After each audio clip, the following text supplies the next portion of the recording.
오셔서 좀 궁색한 이해를 들었는데 오해하지 않고 그냥 본문을 이해를 하기 위한 이해라고 생각하면 좋겠습니다. 제가 어떤 사람에게 상처를 받거나 또 힘들게 하면 저는 그 사람을 별로 보고 싶지 않고 또 속 마음에는 미운 마음이 생깁니다. 그래서 이 말씀으로는 서로 사랑하라, 내가 너희를 사랑한 같이 너희도 서로 사랑하라, 이렇게 사랑의 계명을 줬지만 내 속에 사랑하고자 하는 마음이 없다는 사실을 발견합니다. 그러나 제가 이 계명을 순종하기 위해서는 제 마음을 회개하고 내 마음에 있는 미움을 십자가에 못 박습니다.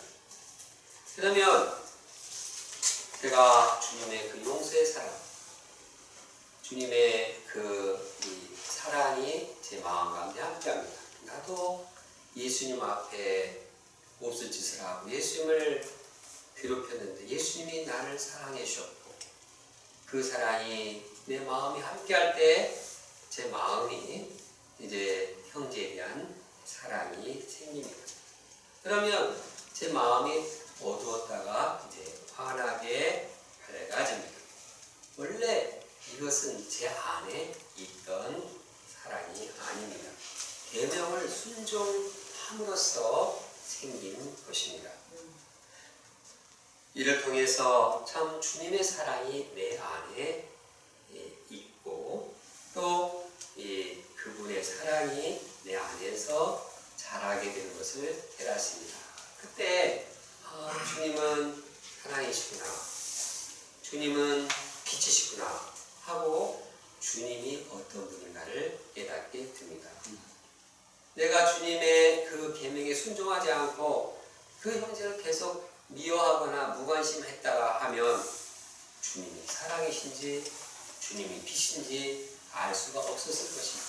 그러나 주님의 계명을 순종함으로써 제 마음에 주님의 사랑이 생기고 주님이 빛이고 사랑이심을 깨닫게 되는 것입니다.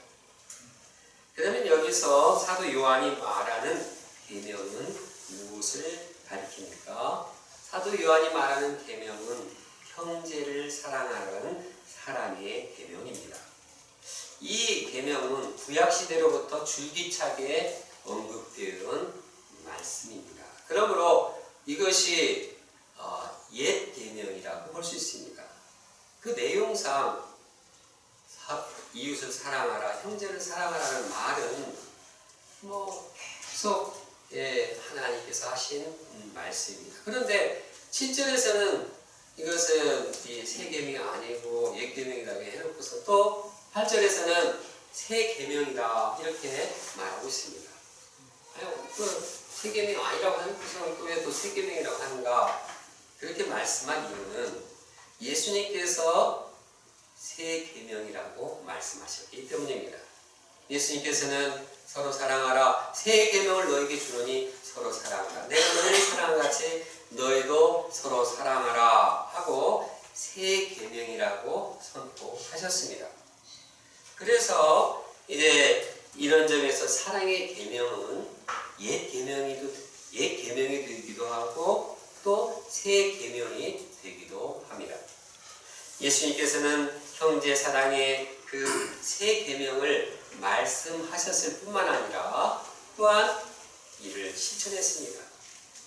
예수님은 서로 사랑하라 그렇게 말하고 내가 너희를 사랑한 같이 그러면서 제자들의 더러운 발끝이 젖으셨습니다. 제자들만 사랑으로 섬긴 것이 아니라 많은 죄인들, 불치병자들, 귀신 들린 자들, 정말 어둠에 갇힌 영혼들을 사랑으로 섬기셨습니다. 그리고 그들을 빛을 비추었습니다. 그래서 그들의 인생은 예수님의 사랑의 빛으로 새롭게 되었고 그 인생은 환해졌습니다. 그래서 사도 요한은 선포합니다. 이는 어둠이 지나가고 참빛이 벌써 비침이니라. 참빛이 비쳤다는 말은 예수님께서 사랑의 빛으로 어두운 영혼들을 새롭게 환하게 했다는 뜻입니다. 그래서 예수님의 그 사랑의 빛이 내면에 있는 미움과 증오와 무관심과 의심과 불신의 모든 어둠을 물러가게 하셨습니다. 예수님은 지금도 사랑의 빛을 비추시고 우리를 빛 가운데로 인도하십니다. 예수님께서 이 땅에 지금도 함께 하셔서 우리를 사랑으로 찾아오시고 우리의 마음을 주님의 생명의 빛으로 새롭게 하십니다. 이 예수님께서 우리와 함께 하신 것이 얼마나 감사한 일입니까? 사랑의 빛으로 우리와 함께 하신 예수님을 찬양합니다. 네. 그런데 이러한 사랑의 빛이 비치고 있는데 누가 빛 가운데 있는 자이고 누가 어두운 가운데 있는 자입니까? 예수님의 빛은 이미 비추어져 있습니다. 우리는 빛 가운데 있습니까? 아니면 어두운 가운데 있습니까? 다 같이 9절을 함께 읽어보겠습니다. 시작. 빛 가운데 있다 하면서 그 형제를 미워하는 자는 지금까지 어둠에 있는 자요. 어떤 사람은 나는 빛 가운데 있습니다. 나는 빛 되신 하나님을 믿습니다. 나는 빛이신 하나님을 압니다. 이렇게 말을 하는데 형제를 미워하고 있다고 하면 그는 빛 가운데 있습니까? 어둠 가운데 있습니까? 형제를 미워하는 마음은 아무리 말을 빛의 주님 빛을 외치고 빛에 대해서 시를 쓰고 해도 형제를 미워하면 그는 어두운 가운데 있는 것입니다. 더 나아가 형제를 미워하는 자는 어둠 속에 살면서 자기가 어디에 있는지 어디로 가야 할지 방향을 알지 못하고 어두운 가운데 방황하고 헤매게 되는 것입니다.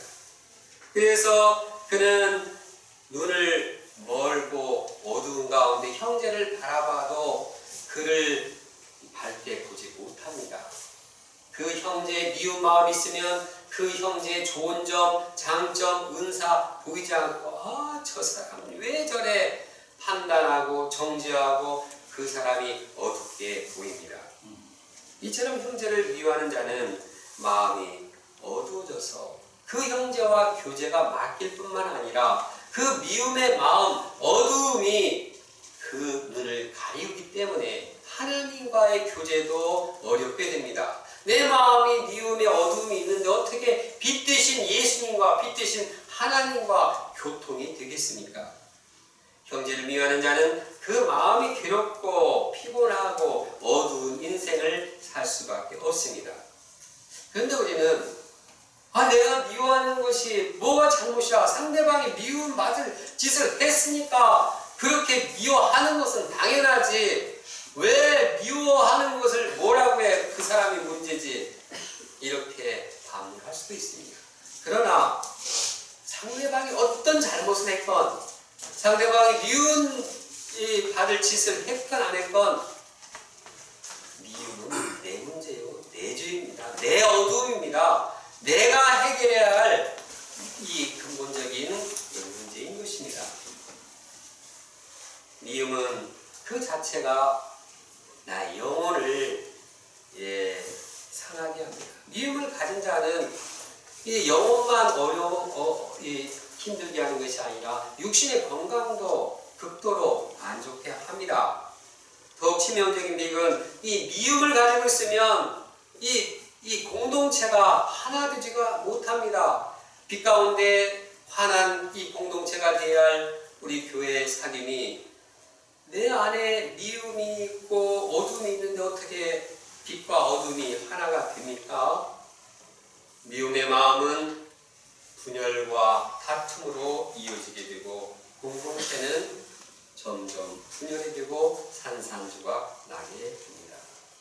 그러므로 형제가 아무리 미움받을 짓을 했더라도 내가 미워하지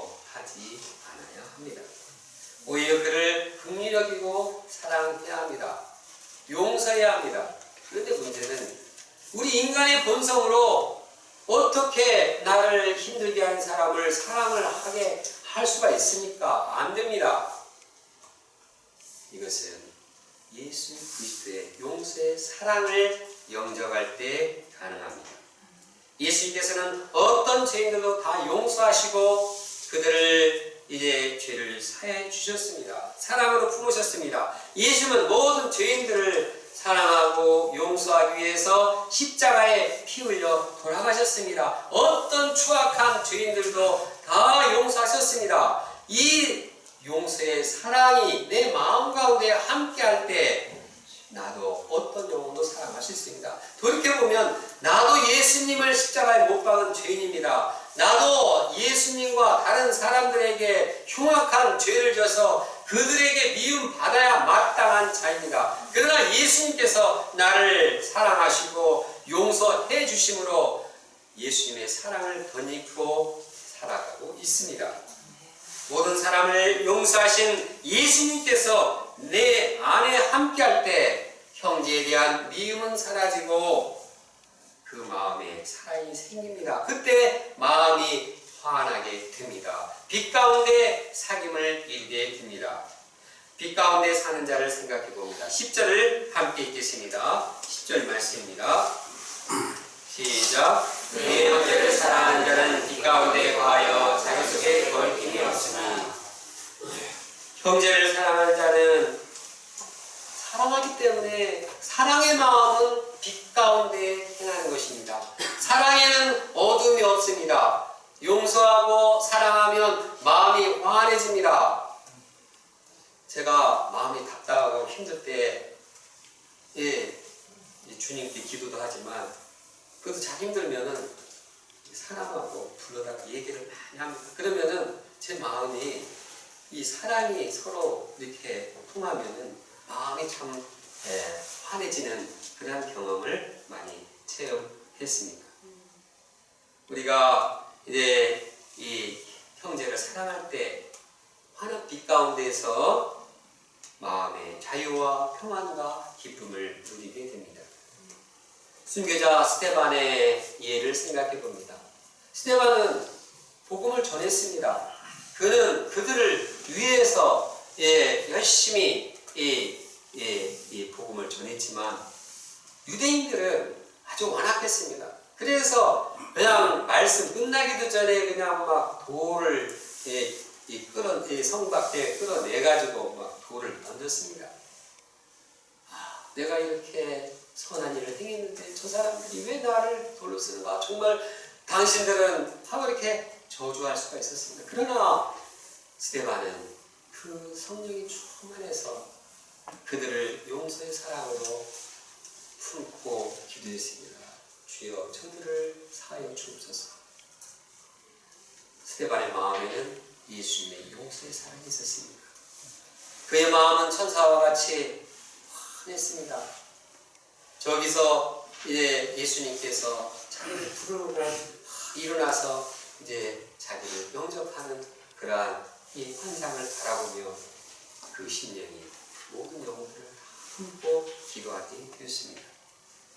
이처럼 우리가 어떤 상황에 있어서도 예수님을 영접할 때 우리는 형제를 사랑할 수 있습니다. 그래서 우리가 이제 예수님을 영접함으로써 형제를 사랑하는 공동체가 되기를 간절히 원합니다. 항상 빛 가운데 살며 우리가 빛의 공동체, 사랑의 공동체를 이루어 나가야 하겠습니다. 제2장 세상을 사랑하면 사도 요한은 형제가 서로 사랑하라는 계명을 굉장히 강조했고 그래야지만 하나님을 안다고 말할 수 있고 그래야지 하나님의 사랑이 그 가운데 거한다고 강조하고 있습니다. 반면에 형제는 사랑하지만 세상은 사랑하지 말라고 경고합니다. 세상을 사랑하면 형제라는 사랑이 약화되고 하나님에 대한 사랑이 약해지기 때문입니다. 그런데 사도 요한은 그 세상 사랑을 하지 말라 경고하는 데 앞서서 먼저 그들에게 신앙적으로 적극적으로 해야 할 일이 무엇인가를 말씀하고 있습니다. 첫째로 요한은 교회 자녀들을 향해서 죄사함을 확신하도록 했습니다. 뭘 확신하도록 했다고요?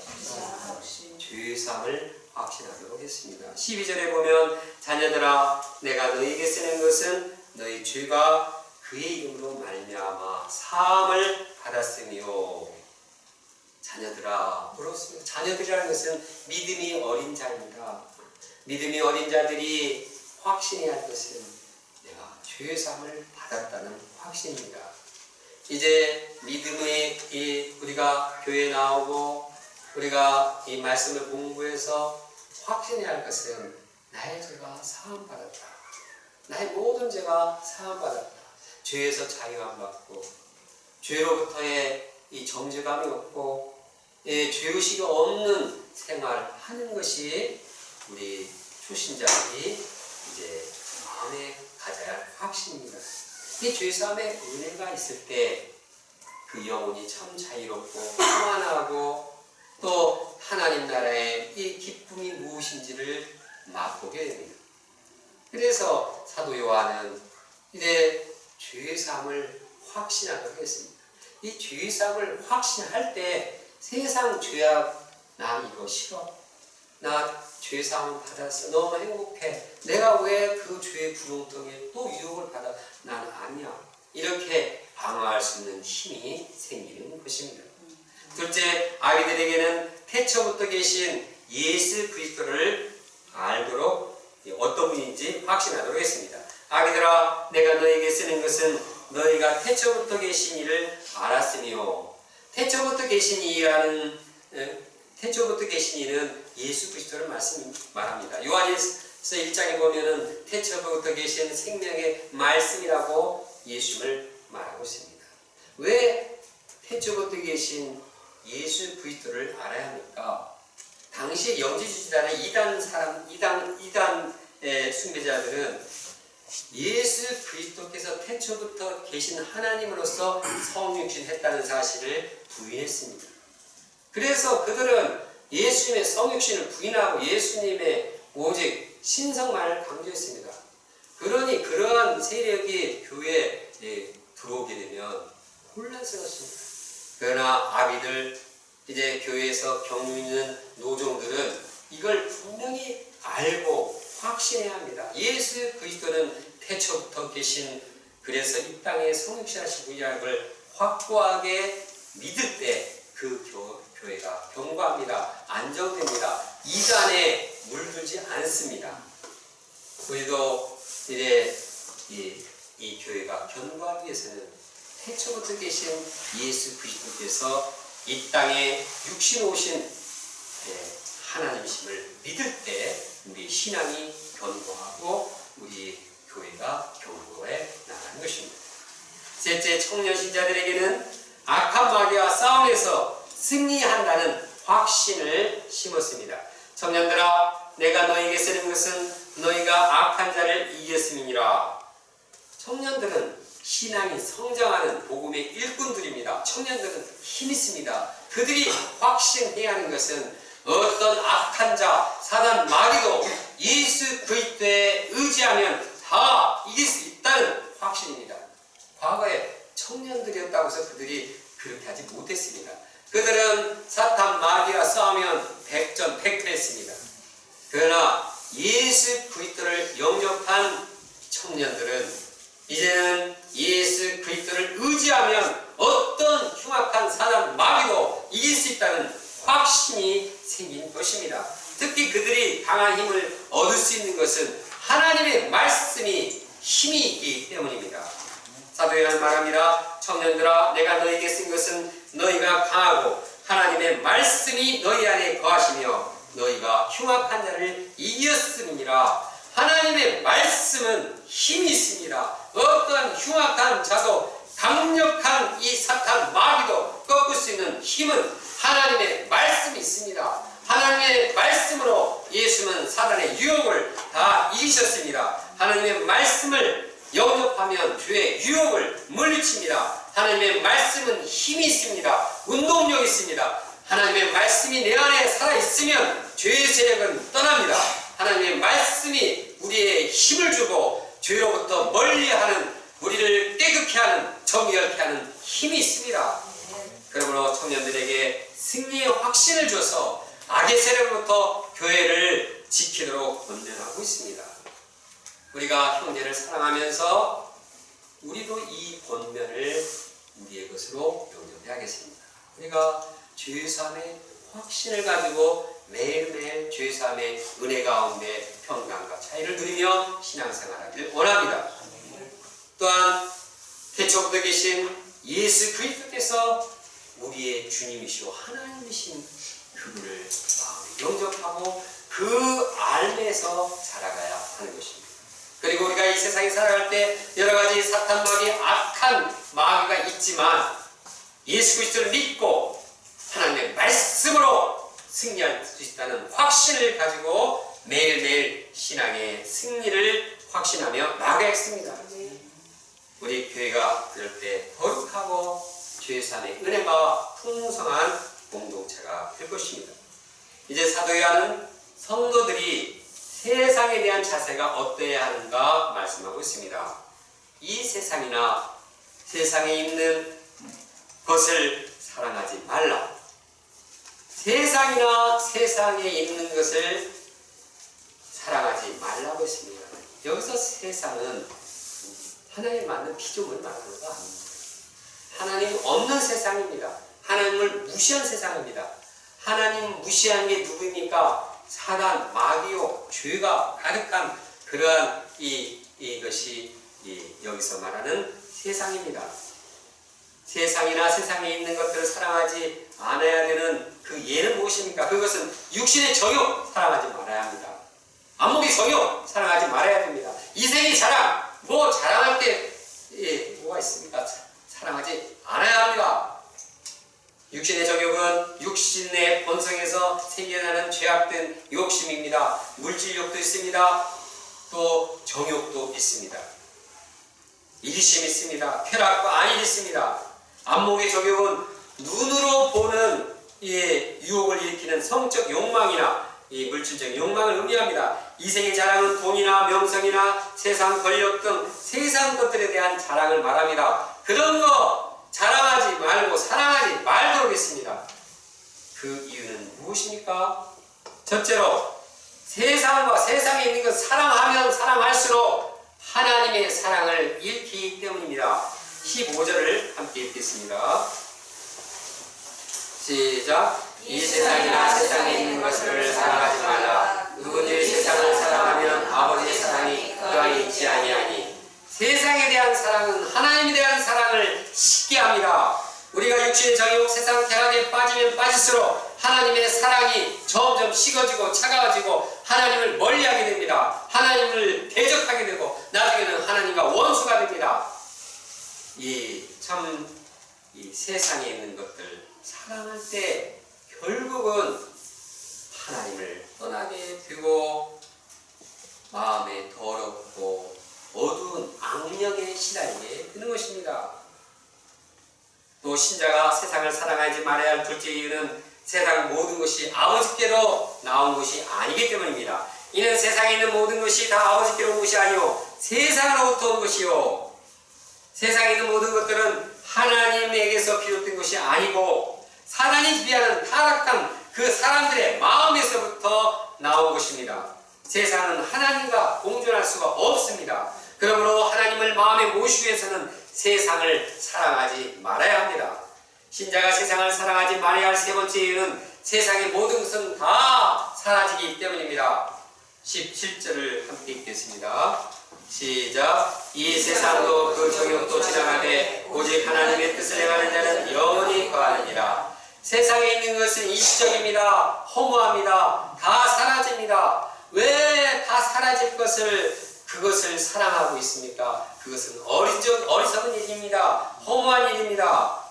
애착, 세상에 사라질 것을 붙들고 있는 것은 참으로 어리석은 일입니다. 그러므로 신자는 세상을 사랑하지 말고 오히려 이제 영원하신 하나님의 뜻 또한 하나님의 계명을 행해야 합니다. 우리가 하나님의 계명을 순종할 때 거기에는 하나님이 함께 계시고 우리가 하나님을 알게 되고 우리가 영원한 생명을 얻게 되는 것입니다. 그러므로 우리 마음의 육신의 정욕, 안목의 정욕, 이생의 자랑이 생길 때마다 거기서 혹하면 안 됩니다. 그냥 눈이 가는 대로 그냥 쭉 빠져서 시간 보내고 이 정열을 낭비해서는 안 됩니다. 십자가에 못 박아 죽여야 합니다. 특히 TV나 인터넷, 이제 휴대폰 등은 필요한 때만 사용해야 합니다. 왜냐하면은 그냥 그 속에 육신의 정욕, 안목의 정욕, 이생의 자랑 이걸 얼마나 유혹하는지 모릅니다. 그냥 예배 때도 그거 그냥 본이라고 하나님 집중하지 못하고 계속 거기 그냥 눈이 빠지라고 그걸 바라보면 이것이 하나님의 사랑을 심게 하는 것이 아닙니까? 우리는 이러한 이 매스미디어나 이 금식을 선포해야 합니다.